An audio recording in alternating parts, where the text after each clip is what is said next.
Bonjour à tous, cette séquence vidéo sera dédiée aux interrupteurs mécaniques. Donc, un interrupteur mécanique génère plusieurs signaux tutoriels, donc présence ou absence de tension, en réponse à une entrée mécanique qui provoque l'ouverture ou la fermeture de l'interrupteur.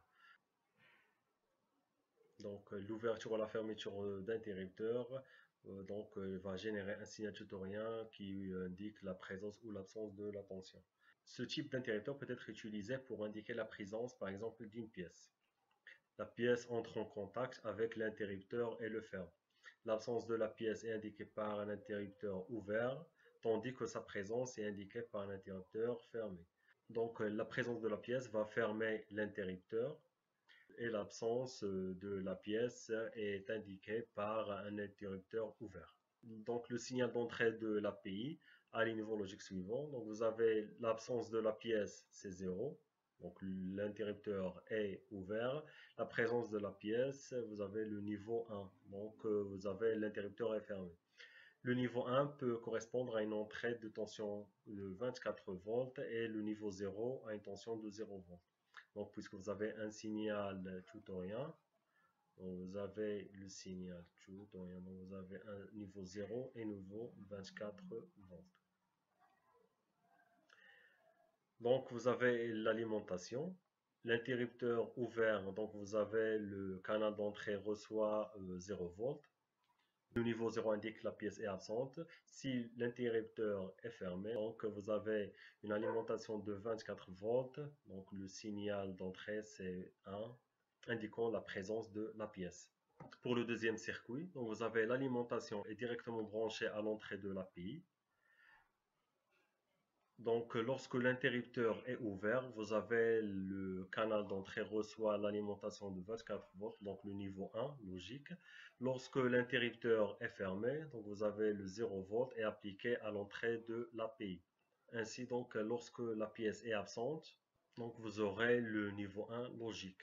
Et lorsque la pièce est présente, donc l'interrupteur est fermé, donc vous avez le niveau 0. Donc, les interrupteurs normalement ouverts ou normalement fermés. Les interrupteurs sont disponibles avec des contacts normalement ouverts ou normalement fermés. Donc, c'est l'état initial de l'interrupteur. Certains peuvent également être configurés dans l'un des deux modes en choisissant les contacts appropriés. Les contacts d'un interrupteur normalement ouvert sont ouverts en l'absence d'entrée mécanique. Donc, c'est normalement ouvert. Donc, l'absence de l'entrée mécanique, vous avez l'interrupteur ouvert. Ce type de contact est utilisé pour fermer l'interrupteur. Donc, l'interrupteur est ouvert par défaut. La présence d'une entrée mécanique va le fermer. Les contacts avec un interrupteur normalement fermé sont fermés en l'absence d'entrée mécanique qui est donc utilisée pour ouvrir l'interrupteur. Pour les interrupteurs normalement fermés, donc vous avez l'état par défaut, l'interrupteur est fermé. Donc lorsqu'il y a une entrée mécanique appliquée à l'interrupteur, donc vous avez une ouverture de ce dernier. Le rebond des interrupteurs mécaniques. Les interrupteurs mécaniques souffrent d'un problème de rebond. En raison de leur élasticité, les contacts rebondissent à la manière d'un ressort. Donc ce rebond leur produit des amplitudes qui changent les niveaux logiques pendant potentiellement plus de 20 millisecondes et une seule action de l'interrupteur peut générer plusieurs signaux à la place du seul attendu.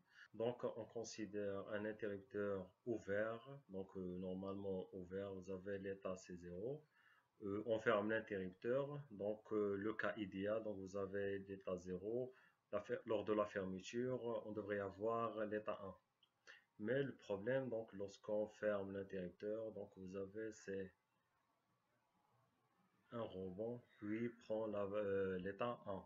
Donc, ce changement d'état, donc de passer de 1 à 0, passer de 1 puis à 0 après 1, donc ça c'est le rebond mécanique. Donc, vous avez pendant cet intervalle de temps, vous avez le changement d'état de l'interrupteur. Il existe plusieurs manières d'éliminer ces signaux parasites. Une solution consiste à inclure dans le programme un retard d'approximativement 20 millisecondes après la première transition détectée du signal, avant de lire les signaux suivants. On peut résoudre ce problème logiciellement par un ajout de 20 millisecondes pour confirmer l'état de l'interrupteur. Donc, la valeur finale serait après cette 20 millisecondes. Donc, le changement d'état pendant ces 20 millisecondes ne seront pas pris en considération par le programme. Comme on peut résoudre ce problème par deux portes NAND. Donc, le AND suivi d'un inverseur. Pour les interrupteurs unipolaires inverseurs, single pole double throw, il est possible d'utiliser deux portes logiques NAND comme illustré. L'interrupteur mécanique a deux valeurs, donc soit par l'alimentation, donc l'état 1, ou bien en se connectant à la masse pour l'état 0.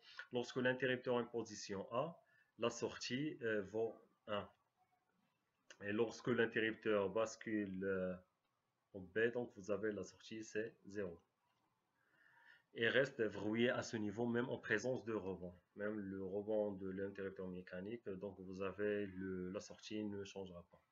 Donc si vous avez par exemple le 1, donc vous avez le 1 vers le 0, donc ici vous avez un 0, vous avez l'alimentation, donc c'est 1, donc on considère que c'est 0, donc ici vous avez un 0, and 1, donc c'est 0, avec le NAND, donc c'est 1, donc ici vous aurez 1, ça c'est 0, ça c'est 1, ainsi donc vous avez le 1 et 0, donc c'est 0, le NAND donc c'est 1, donc vous aurez un 1. Lorsque l'interrupteur est point A, donc vous avez la sortie C1. Pour le rebond, donc lorsque l'interrupteur est au point B, donc on prend l'état 0. Ici donc vous avez le B lié à la masse, donc ici vous avez un 0 et vous avez le A, c'est en 1. Donc ici vous avez 0. Donc le NAND, donc vous avez 1 ici.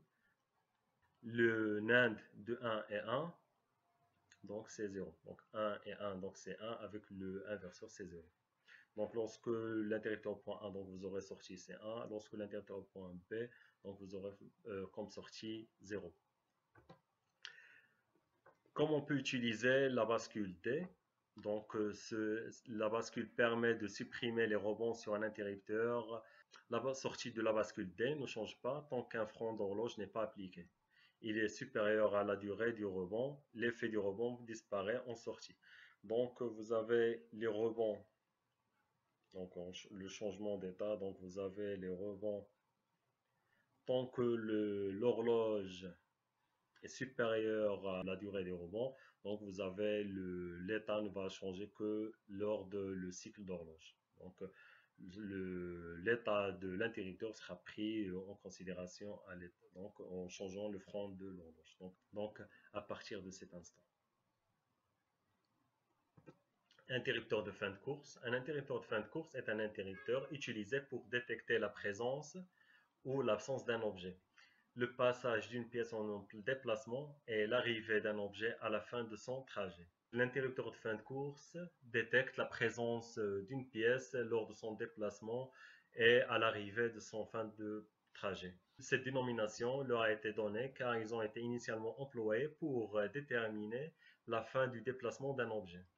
Donc fin de course indiquant la fin de déplacement de l'objet. Donc c'est la dénomination de ce type d'interrupteur. L'élément de base d'un tel organe est un interrupteur électrique intégré qui est actionné au moyen d'un piston.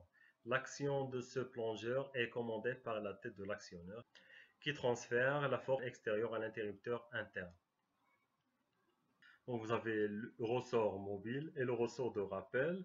Lorsqu'on applique une force par l'actionneur, vous avez le contact indiquant la présence de la pièce. Donc, en fonction de l'objet et du mouvement à détecter, la tête de l'actionneur aura une forme particulière. Donc, vous avez différents types d'interrupteurs de fin de course selon le cas et l'application. L'une des plus répandues constitue d'un galet qui fait pivoter un levier afin d'activer les contacts de l'interrupteur et d'un ressort de rappel. Donc, vous avez le mouvement de la pièce, donc va faire pivoter un levier.